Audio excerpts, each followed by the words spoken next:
Hey everybody, what's up? OCD Mikey, HiFi guy here, back for another learning lesson or another cozy one-on-one with Mikey, your favorite dude, and you guys, my favorite dudes and dudettes. So we are going to expand on listening, okay, on the professional, on how to really listen and decipher what you're listening to, because this is the most important part of being able to determine what you want, if you've got what you're after, because so many of us, all of us, out there shopping for hi-fi, we're not sure what we are after. We think we know, and then we get it in our room and it sounds good, and we're like, I don't really know if that's what I'm after or not. Am I getting what I'm supposed to get? So I'm going to help you guys get there. And the next thing we're going to talk about is transient response, okay? So transient response is the ability for your rig, your audio rig, to reproduce what's known as a square wave, okay? That's the simplest way to put it for you guys, okay? Analog sine waves are just like mirror, mirror, mirror, okay? But those are sounds that are just like if I do that, that's not like that. That's not a curve. That is a boom, straight up and then back down. It's an immediate response, okay? So transient response is something that is absolutely immediate. It's not curvy. It goes straight up. It's a square wave. That's why they call it a square wave, because it goes straight up. It has a 90-degree angle. Bam, straight up in amplitude. The first thing we talked about was dynamic shading, okay, or dynamic contrast, which means we're talking about in the amplitude of the signal. It's way of finessing amplitude between soft and loud, and how can it finesse that amplitude up or down in volume, okay, or strength. What we're talking about, that's in the amplitude domain, or the volume domain, if you will, loud or soft. What we're talking about now is in the time domain. How quick is something, okay? This is mainly an issue with DACs, okay? So in the digital world, the DAC is going to limit your transient response, okay? That's why sometimes when I see tubes in DACs, I'm like, oof. A tube never measures with the type of speed and transient response that solid-state devices do. Solid-state devices are king of transient response. Tubes are king of flowing honey. It's the land of milk and honey, which is what I call it. So you can put the tube on the ass end of a DAC, okay, on the output stage, and you can sort of smooth over a DAC that maybe is not that good at transient response, okay? You can sort of hide mistakes or artifacts with a tube output stage. I see some crazy $50,000 DACs that have 7 tubes in them, and I'm like, oh my God, 7 places to get things wrong, 7 places to have things drift, 7 places for things not to be perfectly matched. But hey, people love it. People are used to loving crazy stuff, okay? A good transient response that's bam, immediate, is what real life is, okay? So Frank Zappa, perfect example of something, man. You listen to Frank Zappa music, it has so many starts and stops and like different instruments and xylophone and cowbells and just different things going on, just happening all simultaneously, okay?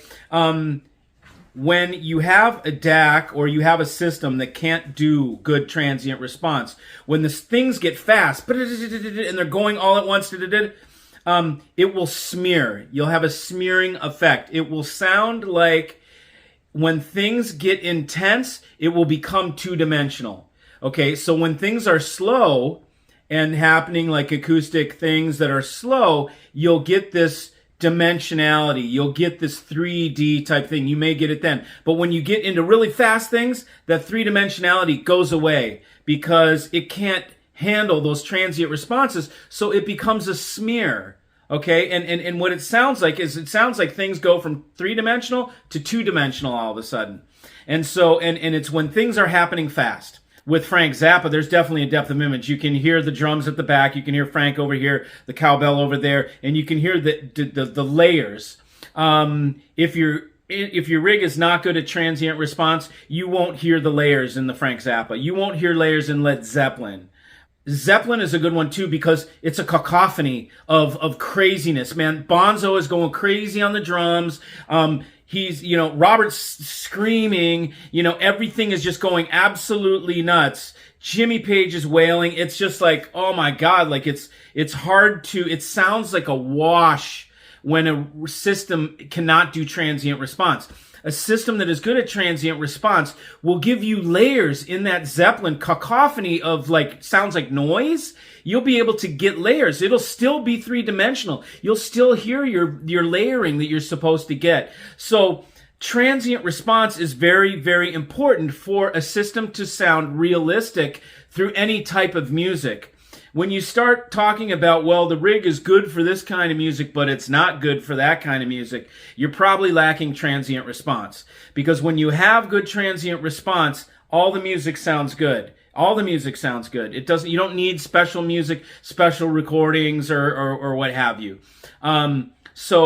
Again, transient response is very important. The first thing we talked about was dynamic shading. Dynamic shading, the ability to go from soft to loud, to convey things that get louder and softer and louder and softer and louder and softer. Things that go up and down. You get the idea, right? Do I have to do it again for you?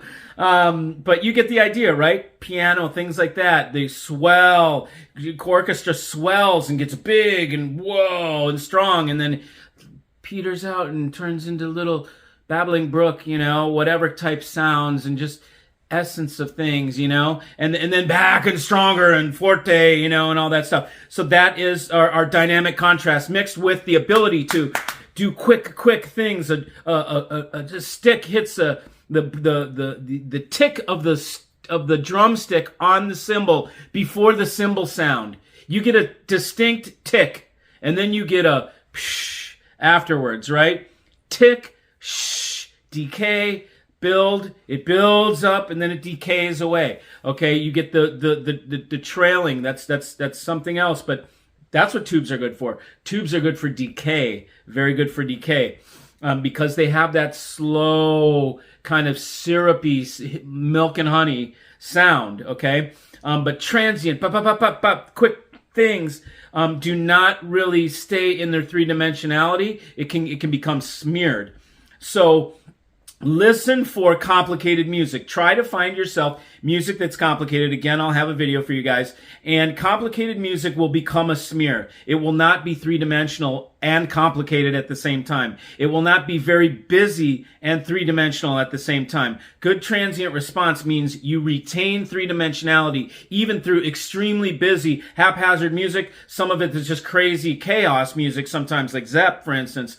And you still maintain layering, and you're like, oh my God, I remember the first time with the MPD-8, the playback design stack, listening to Led Zeppelin, doing my torture test for transient response.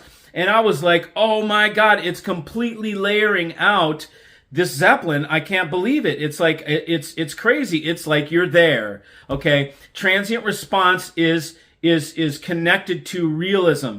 The result, or the result of good transient response is realism. So when you talk about a rig and you talk about its level of realism, okay, there's clean and with good bass and good highs, right? Like we were talking about before, and super clean, okay? That can be like a facsimile, like a real good, perfect copy of music, okay? But for it to be real, there has to be a transient response. There has to be a natural, organic nature to that, and to the music that you're listening to. And so that is only accomplished through dynamic shading and transient response. And I've got another one that I'll come to with you in the third video. And then after the third video, we're actually going to play music. And I'm going to show you examples of what I'm talking about. But this is part of a 4-part series of educating you guys how to really use your ear to know exactly how to decipher the bullshit in this industry. Because trust me, many dealers are happy to sell you bullshit. The best names in the industry that are the easiest to sell, because you all see them in the magazines all the time. Most of them cannot do what I'm talking about, okay? They can just do the loud and clear with lots of bass and lots of highs and super clear and clean. That's about all they can do, okay? So just wanted to bring that to you. I will see you guys coming up at the show. See you.